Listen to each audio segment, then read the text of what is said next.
Hello and welcome to KidScoop Media Online. Today we have Vice Mayor Fisch from Culver City and two Culver City High School students. We have Ava and Sara. So Sara, why don't you take it away? All right, well, my first question for you, Vice Mayor Fisch, is I wanted to ask you if you have participated in any protests in the Culver City area or in the Los Angeles area, or if you've been donating to any organizations or anything of the sort. I dropped by a protest at the city hall the other day and felt it was underway, and it was a very, very emotional moment. So I kind of hung in the background. I think I'll be at tomorrow's event at Veterans Park with my kids, but mostly I've been kind of holding it down so that my wife can go out and raise some trouble, some good trouble. That's really great. And donating, I've previously, sort of my donation budget has been going towards food pantries, but I will, it's a great idea. I should probably relocate it to some bail funds and that sort of thing for protests and the larger protests. It's great to hear you're going to the protest that's being organized tomorrow, actually. It's Vote 16 members are organizing it, along with some other members in the community, the school's Black Student Union. And I don't know, Ava, are you part of the board that's organizing it, or? No, but I'm gonna go tomorrow. Yeah, so it'll be great to see you there. Yeah, thanks for organizing. That's great. I've seen many of the protests, and I think it says a lot that protesters have shown up in large numbers in a place like Culver City, peacefully, and sometimes with some genuine civil disobedience, shutting down intersections. And I think that the police have done a good job in sort of realizing recognizing the moment and executing what they perceive as the will of this council to take a very light touch and so let people publicly grieve, be angry. So I've been proud of our city. Great. Ava, do you want to ask the next question? Sure. Adding on to protesting, what do you believe to be the best way citizens of Culver City can protest to create a direct change? Even more important than protest, all these are pieces of a puzzle, of not even a puzzle. It's they're all blocks that a movement uses to build change, and protests are doing what they should do, which is put pressure on people like me and to activate people to get involved. And so the next thing to do is to organize. I think it's to reach out to people with concrete asks and to sustain the energy of the streets into city council chambers to demand change. Oh, great. So on that note, actually, what have you been doing as a legislator, as a representative of the people in government? What have you been doing in response to the protests to actually create change within our community? Mostly dealing with phone calls and emails from angry constituents. Well, no, I shouldn't say angry, but people who are passionately want to see us finally take seriously the notion that Black Lives Matter.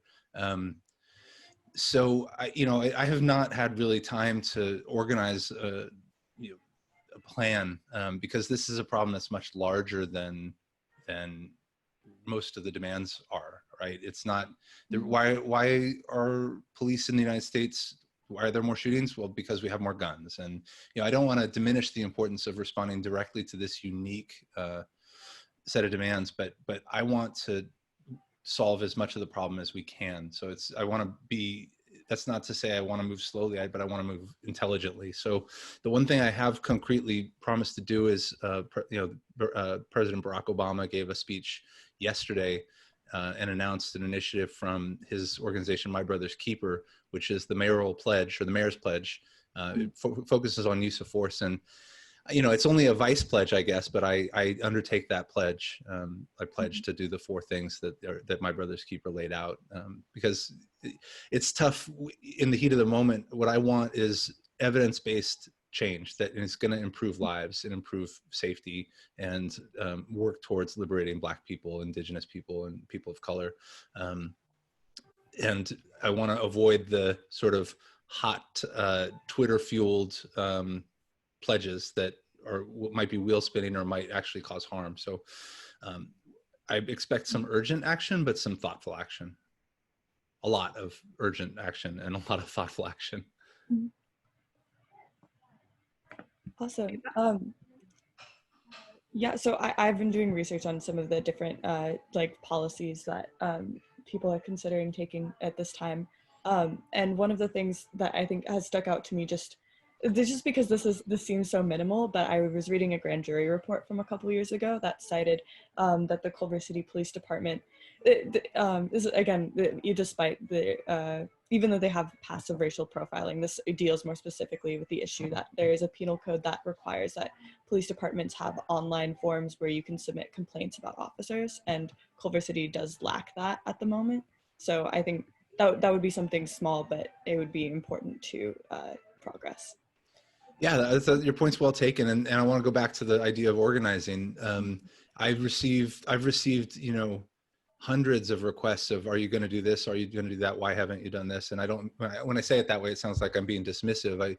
I'm not, but it is a little much to say, what are the priorities when everyone is saying this is the first thing you should do? So I think, as young people or anybody who wants to really make sustained change that is going to make everybody better off, and certainly focus on the real problem, which is the people who have been victimized and are being victimized by just the way that we organize society and all the things that are taken for granted. It's organize and get that list of priorities, and so that your energy is focused. So it's what I hear you, and I will learn more about that, but I'm adding it to a long list. Is there anything that you're considering that is more towards the top of your priorities right now? Just something that you are kind of in support of, besides the My Brother's Keeper organization?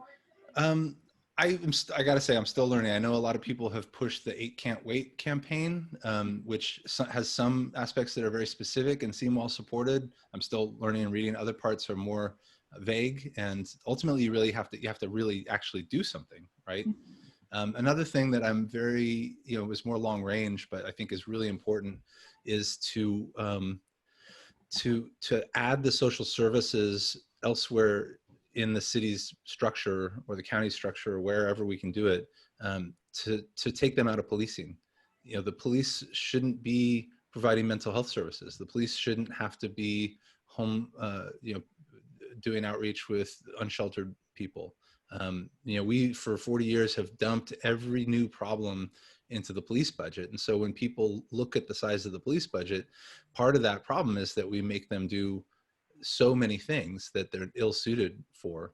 And so I'd rather see those things broken out. And I'd like to see our budget a little bit more stable. I'd like us to take measures to avoid these boom and bust cycles, and add on the services that people really need because they've been shunted into the police. You'll break them out, basically. Ava, did you? Yeah. What are your thoughts on the demands for demilitarization and defunding of the police force throughout the country? I think the demilitarization one is very easy. I think that there is a cultural shift towards, you just compare the uniforms and the vehicles that they use. There's been a shift towards an appearance and aesthetic that is more, it's very much inspired by the last 16, 17 years of war in this country. That I think needs to change. Part of the problem, there's a deeper structure in that, car companies build vehicles for police, and they make them look a certain way based on what people want, which is a militarized looking car. And so that's what's available for the police to buy that fits their needs. So it's a circular, there's a certain amount of, systemic stuff going on with that, but, buying fewer tools that are explicitly sort of escalating, those have to be looked at. That type of thing, like the Bearcat that's been proposed, we have to look at that even harder now. We need to think about what message are we sending people after peaceful protests have been across the country broken up by with means that were not appropriate. What message does it send to people if we then buy essentially an armored truck with a water cannon in it? Defunding is, I think, one of those aspirational things. It's, what does that mean specifically is the question that we have to answer.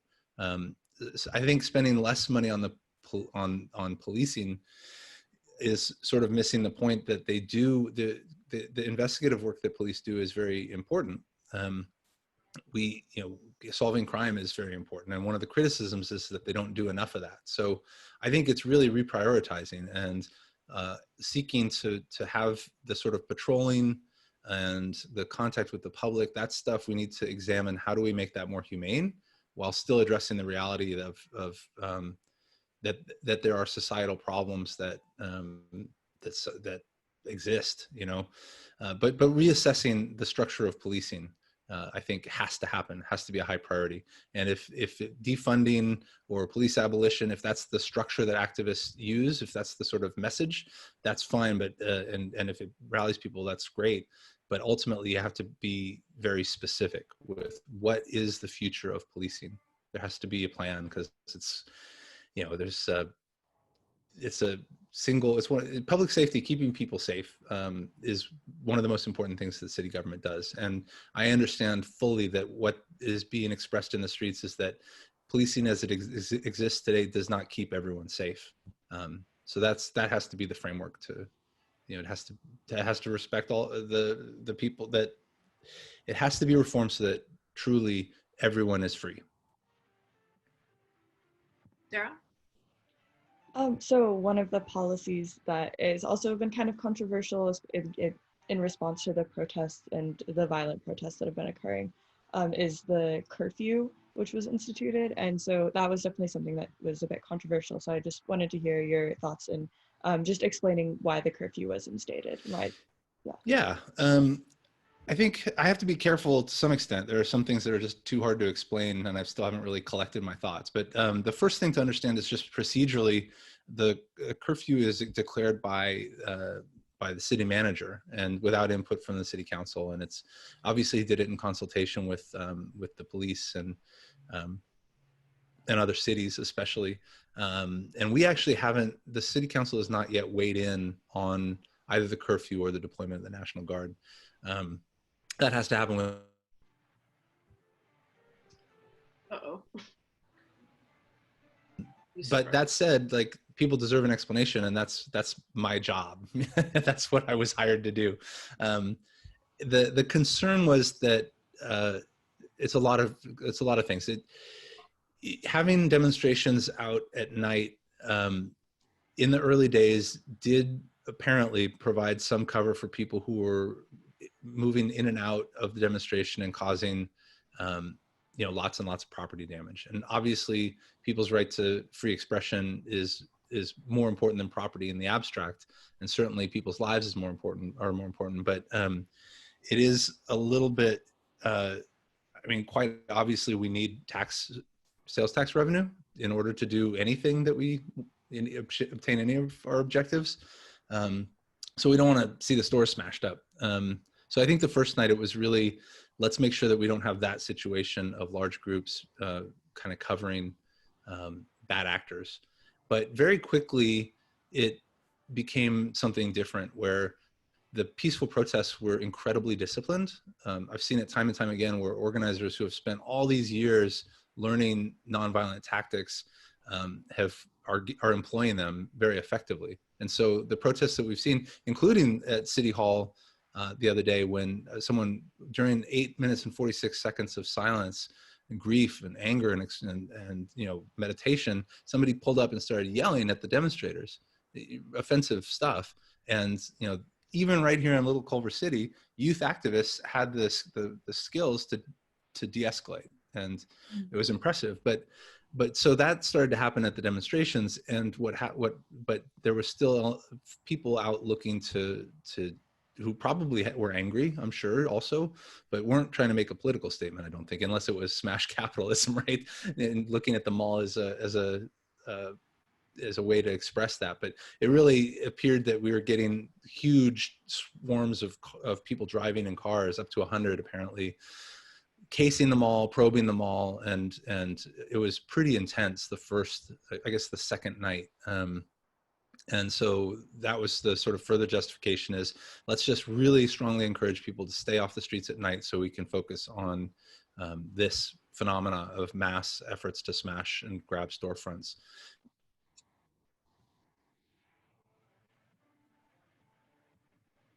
It's an incredibly strong tool. It's constitutionally difficult, I recognize, and I think, you know, when I say the city council hasn't approved, they certainly heard from us, and I think I was one of the first to tell them a couple of days ago, before people really started to reach out to me expressing concern, that we needed to make sure that the duration of this was as minimal as possible and that the touch was as light as possible, and that we were being very careful not to racially profile, for example. And my impression is that Culver City PD did a very good job with that, in that there were 0 citations or arrests for curfew violations. Sorry for all the long-winded answers. Well, you're saying things that I think are really important for people to hear, and I agree with a lot of what you're saying, so I appreciate it. I'm glad it's not everything. I know, I'm sure I'm saying some disagreeable things too. Ava, are you next? Yeah. So what exactly fuels the decision to place a citywide curfew, and like, do they know that it's like affecting the peaceful protesters as well? You know, the hope is that the most important thing I want to say is that the hope is that the impact on peaceful protesters is as minimal as possible. I know that rings hollow when the order is go home. You know, I've certainly had to say that to people who are asking me and saying, well, I'm not satisfied with your answer. I'm not satisfied with your answer. At some point, I surely have gotten frustrated and say, just go home, you know. But so, you know, during non-curfew hours, it was always permitted to demonstrate. And like I said, I think we've done a good job of letting people do things that were even civilly disobedient, to express, you know, how serious this is to them and how powerful the movement that's building is. What goes into declaring a curfew is definitely the concern of public safety. And I want to emphasize that, you know, it's not just about property. They certainly want to avoid mall security guards and private shop owners from being involved with people who are there solely to take advantage of a period of civil unrest. And what really worries me, and I know is a concern with declaring a curfew, is making sure that that law enforcement, which is being pushed to the edge in terms of how much time they're spending and how hard they're working, driving around and chasing people in Pasadena, in fact, on one night. They're working around the clock. We have 2 shifts split into 2, and they're just working all the time. I don't want tired police interacting with people, whether the people that they're interacting with are committing crimes or whether they're just out on the street. Tired police are, like any of us, make mistakes at their jobs. So I think one of the concerns with the curfew is preserving the resources of people who are starting to get pretty tired. Sara? So earlier in the conversation, you were talking about making sure that the measures you're adopting in response to protesters are evidence-based and that they're very well thought out. And I think it is kind of frustrating to hear that in the face of the protests, because this problem has been going on so long, and it kind of sounds like just a further delay of the issue. Is that a question? I'm curious as to your response to that. No, that's your point's well taken. I mean, that's the problem, right? Is that that nobody was acting like Black Lives Matter. That's what's being expressed, and that's what's being exposed. And you know, I've done probably more reading on this than most people, but I had, you know, a different timeline, because there's things that are politically possible and things that don't seem politically possible. And now it's quite obviously not just politically possible, but politically necessary. And I know that that is a terrible thing to say and a terrible thing to hear, but if you do the right thing and you don't accomplish anything, in my mind, that's not being a very effective political leader. So, you know, I probably should have read more and had like the action plan, because I didn't know that there'd ever be a moment when popular support, when there was a giant awakening. You know, what's happening is not just activists seizing a moment. It's a ton of people who didn't understand suddenly realizing that there needs to be change. that's what's happening. So I didn't expect that. So I wasn't prepared for, okay, here's the moment, here are the 5 things that we can do. But on top of that, there's also institutional change. We need to, the time for planning, crisis response. Should there have been a curfew? Should there have been the National Guard? These are things that sort of come from old playbooks. If people, one of the things for us who want change to happen to do is to plan for the next time. How should we respond in crisis? And that's sort of, a shortcoming that I admit, both in the current response and in not being ready with, okay, here are specific things that are absolutely the best things that we should be doing. I have a general familiarity, but I just want to understand what's the best way forward. So it's not satisfactory, and that's the point. Did you have any other questions, Ava? Yeah. Before these recent protests, did you use your elected position to reform CCPD? I don't think the things we've done, I don't think you could really characterize it as that. We've encouraged better monthly reporting, which I think is a good thing, which, tells you things like when have the police used their drone capability, what, there's a bunch of stuff in there. It's online, and I've encouraged them to be more timely and more complete, and they've responded because it wasn't always a priority. We've established, we've made equity a bigger priority in all aspects of the city. That doesn't directly deal with police reform, but it's, it's sort of adjacent, because it is this is all a much bigger problem than policing. It's a societal problem, and a lot of the problems that the police have are societal problems, and the way that we've chosen to respond to them on the cheap. So not anywhere near enough, obviously. We have time for one more question. Okay. Alex was frozen. Yeah, I just have a question. Okay.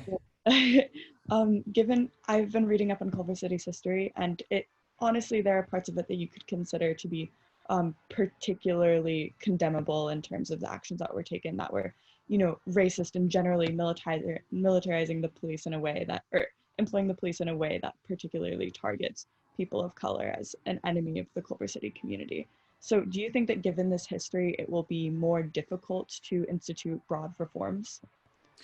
I don't think it'll be more difficult. I think that what's happened, and this is not to let Culver City off the hook, but what has happened is that we've done a deeper self-examination earlier than most places, because the story of Culver City is very much the story of other predominantly white communities. The city was founded at a time when explicit racism was more common.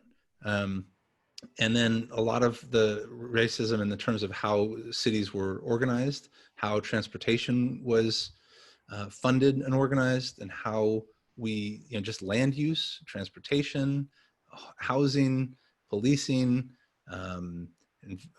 environment, where we locate industries, where we locate freeways, where we locate airports, all these things are baked into the fabric of the whole country. And other cities have the same.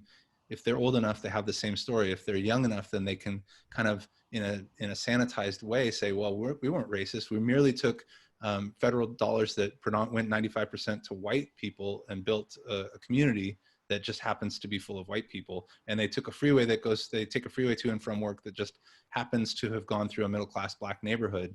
The country perfected a way to do the things that Culver City did early on, without anybody having to say, we're going to do this racist thing, if that makes sense.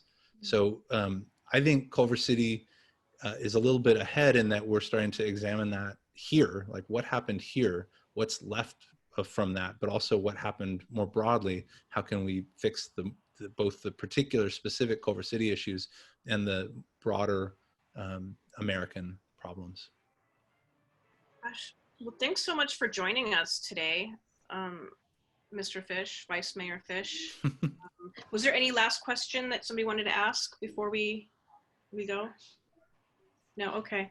Well, thank you so much, and we appreciate it. Thank you, and you don't have to be nice when you come and make demands in City Council. Awesome. Thank you so much. Thanks, you guys. You guys did great. Yeah, thank you. Great you. questions. Bye-bye. Bye. Bye.